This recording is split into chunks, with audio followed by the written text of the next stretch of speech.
maze iminsi ndiko ndagerageza kwiga ku kintu kijanye no kwizera.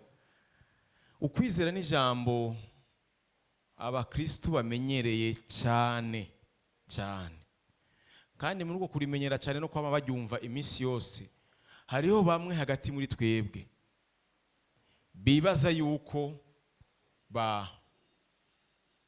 bakomeye mu kwizera cyangwa ko baba bafise ukwizera, mwe ugasanga nta guhari mu buzima bwabo.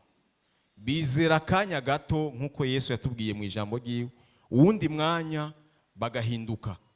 Muri uyu mwanya agaragaza ishusho, mu wundi mwanya ishusho gahinduka. Uburemere bw'ikintu cyose witeze bifatanye no kwizera kwawe. Ingorane sivyo wowe witeze, ikibazo coba kiri mu kwizera kwawe. Haleluya. Amen. Amen. Numva shaka kuvuga ku kintu gikomeye kijanye no kwizera, canke fondement yo kwizera, inyubako yo kwizera. Amen. Hari abana b'Imana ashobora kwibwira yuko yizera, akemeza n'abantu yuko yizera. Mugabo iryo jambo kwizera cyangwa kugira ukwizera ni jambo riremereye cyane cyane. Reka nkoreshe iyi mvugo. Kujya umuntu ashobora gutegura umugambi cyangwa projet y'ikintu yifuza gushika ko mu buzima, hama ico kintu akakibonamo ko ari cyo kizomubera inyishu y'ibindi bibazo byose yarasanzwe afise. Uko niko n'umwana w'Imana mu migambi ya mbere yotangura yotegura projet mu buzima bwiwe yitwa kwizera. Kwizera cyangwa kwizera ni projet umukristo atereza kuba afise, kandi iyo projet ikaba yubatse ku buryo atakintu na kimwe cyoza kinyiganza. Amen. Amen. Amen. Umugambi wawe wo kwizera cyangwa determination ufise yo kwizera, iyo yonyene irashobora kuguha ikintu cyose wifuza ngaha munsi y'izuba. Ukwizera kurafise inyubako. Ntushobora kuvunduruka utazi ngene ukwizera, iri jambo kwizera ryubatse. Ukwizera kurafise inyubako. Ngira ndakubwire inyubako ndwi zubatse ukwizera. Iyo uvuze yuko wizera, ubuzi neza ivyo uvuze ivyo ari vyo. Ikintu ca mbere, iyo umuntu avuze yuko yizera cyangwa yizeye kubona ikintu gihava kiza mu bugingo bwiwe, n'umuntu ubwa mbere atahura neza yuko yatsindanishirijwe. Aha hagukuramwo imigambi yawe yose, hagukuramwo inkomezi zawe zose, hagukuramwo bwa buhizi bwawe bwose. Kubera iki? Si wewe watsinze, hari uwundi yatsinze ku bwawe. Iyo mvuze yuko inyubako ya mbere igize ukwizera ari gutsindanishirizwa, nuko umuntu iyo yavuze yuko yizera aca atahura neza, agitanga urwo rugendo rwo kwizera, abimenye neza, agitera intambuko ya mbere afise intsinzi. Amen. Amen. Ukwizera kwawe niyo nyishu yawe. Impamvu ndakubari ibi, sinkeneye kumenya uburemere bw'ikintu cyo kikunanije uko kingana, nkeneye kumenya gusa ko wizera. Nkeneye kubona yuko wizera gusa. Ikintu ca kabiri cyubatse ijambo ukwizera n'amahoro. iyo umuntu yamaze kwatura yuko yizeye nta bwoba agira. Murabona ibi bintu ndiko ndababarira, ibi nivyo bintu vyubatse umukristo wa vrai. Umukristo wa vrai, projet yo kwizera ni umugambi yicaye arawutegura neza, yubaka fondation ikomeye cyane. Amaze kubaka fondation ararangiza atatangura urugendo, kugira avuge ngo ico nzohura nacyo cyose muri uru rugendo ntikizonkura ku itanguriro nashizeko. Umuntu yizeye ntahungabanishwa n'ikintu icari cyo cyose. Kubera iki? Umutima wiwe wuzuyemwo amahoro menshi. Afise amahoro kubera iki? Nta bwoba bw'ikintu afise.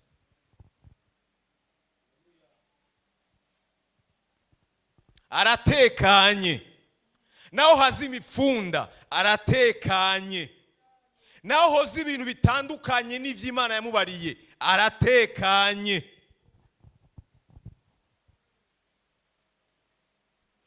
Uyu munsi yumvise aya makuru, yarasanganywe aya makuru, aratekanye.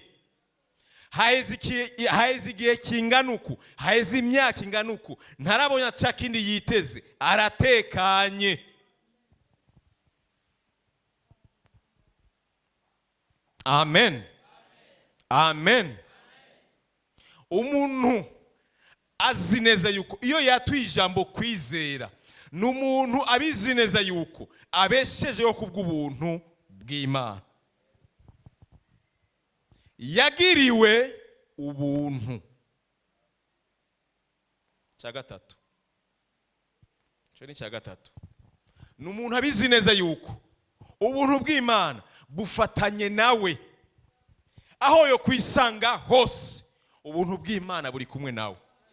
Kandi ubwo buntu bufatanye nawe, naho toba yasenze mu gitondo, ubuntu bw'Imana bumatanye nawe, kuko inyinshi z'ivyo uronka nyinshi ntizifatanye n'amasengesho yawe.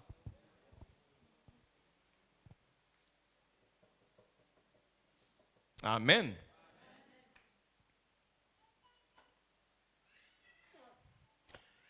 Icyakane novuga yuko ariyo ntambuko yo kwinjira mu yindi dimension yo kwizera,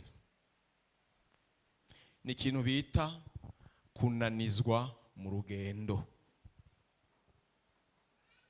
Avuga ati ko wambariye ibi, numvise umenga ibintu byose uri kuratubwira n'ibintu byiza by'Imana by'ibiki, niki nzanye nacyo nyine ni cy'Imana. Umuntu yizera yamaze kubaka urufatiro rwo kwizera, arabizi neza yuko uru rugendo ndiko ndacamo ejo ndashobora guhura n'amarushwa.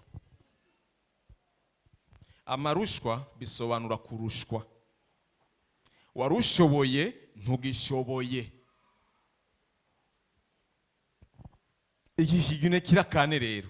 Urabona iki kigira kane, iki mu bikintu bijanye no kwizera ndacita ikiraro. Aha ubonye umuntu ajabutse ngaha, ahantu haje vya bindi bidasa n'ivy'Imana yamubariye, ukabona umuntu ahantu arahajabutse ararenganye, uyo muntu vuba cyane uzohura afise inyishu. Aha ni hahandi Imana ushobora kuba uhagaze ku kiyaga gitukura, Imana ikakubwira ngo jabuka. Hama wowe muri logique y'ubwenge bwiwe ukibwira ngo njabuke atanzira ihari atayo mbona, Imana yabeze kubwira ngo jabuka. Naha aha hakubita hasi abantu benshi bari yamamuye urugendo rugitangura, bavuga yuko bizera, bagera ngaha hakabananiza, kuko aha ni hahandi babona vya bindi bashobora kuvuga yuko vyavuye kwa Shetani, kandi bitavuye kwa Shetani, ari ikintu cyaje kiva ku Mana. Narababari iki kintu, nimba Yesu yarahejeje kubatizwa, amamwemu yarakamutwara mu bugara kugira ngo bamupime, bamuteste ari umwana w'Imana, ari Imana yavuye mu ijuru, kugira ngo bamugere ku munzane, barabe neza yuko umugambi agiye kujamo atazomara amazi ijuru. Nawe utegerezwa kugezwa, kuko ikintu Imana itanga kirazimvye ntikizimbutse. Ukwizera si ukuririmba ukwizera. Ukwizera ni proje. Ukwizera ni umugambi ukomeye cyane umwana w'Imana yateguye arawubaka. Si ikintu kiri ngaho ngo ndizera. Oya, ni ikintu umuntu yamaze kubaka gihari, gikomeye cyane ku buryo naho hoza ikintu kimeze gute kidashobora kukinyiganza. Icyo nicyo kintu bita ukwizera. Si ikintu bavuga ijambo riryoshe, giri profesi riryoshe, ukacyakira ngo ndaryakiriye kandi rirabaye. Uraryakiriye kandi rirabaye. Hasigaye yuko uja mu mafunduma yo kwizera. Kandi nagomba ndakubarire, kuva Imana irema isi n'ijuru, abakozi bose yakoranye nabo nta numwe akwega amaguru arimo. Ntawe.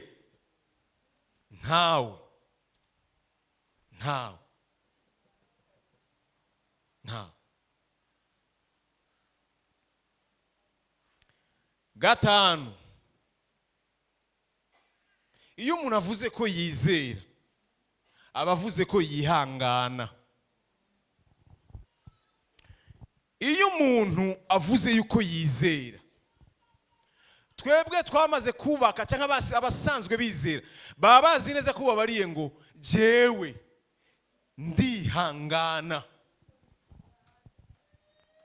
Ntushobora guhaguruka uvuge ngo urizera uri umuntu utihangana, kuko abandi bantu bavuye mu rugendo babahizi bari bakomeye gusumba abandi.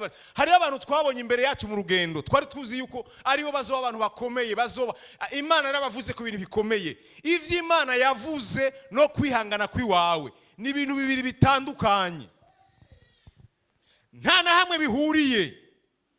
Imana kugwira ikintu ni kimwe, kwihangana kwiwawe ni kindi. Nibazaye ko muzosubira kuvuga ngo ndizera, uzobizi neza ibintu uri kuravuga ivyo ari byo. Ntabwo ari kurandamuka.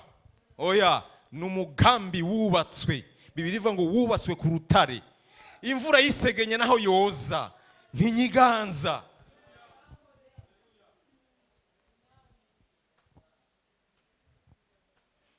Ni umugambi utabona negatif waramaze kumva positif. Nibikunda yuko ashobora kubona negatif, ntibaho. Nagomba ndabwira ikintu kimwe gituma abana b'Imana benshi bahusha. Ijambo impossible n'ijambo difficile biratandukanye.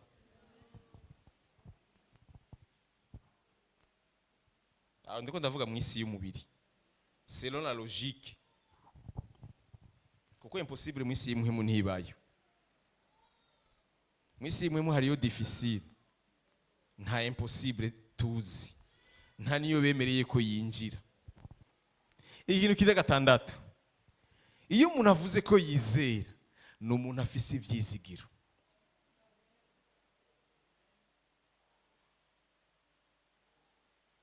Ivyo vyose ndiko ndavuga ni ibintu vyubatse iri jambo twita ukwizera. Ivyo vyose navuze bibarizwa muri iryo jambo. Igisinda kugitebako murakimenyereye. Ndangiza kucanyuma gikomeye cyane, kujya warusanzwe uzi irya message ya mbere ivuga ngo waratsindanishirijwe. Niko tereza kumenya ni yindwi ivunga ngo ntuzokogwa n'isoni. Umuntu yizera ntamaramara, ntamaramara, jamais, jamais.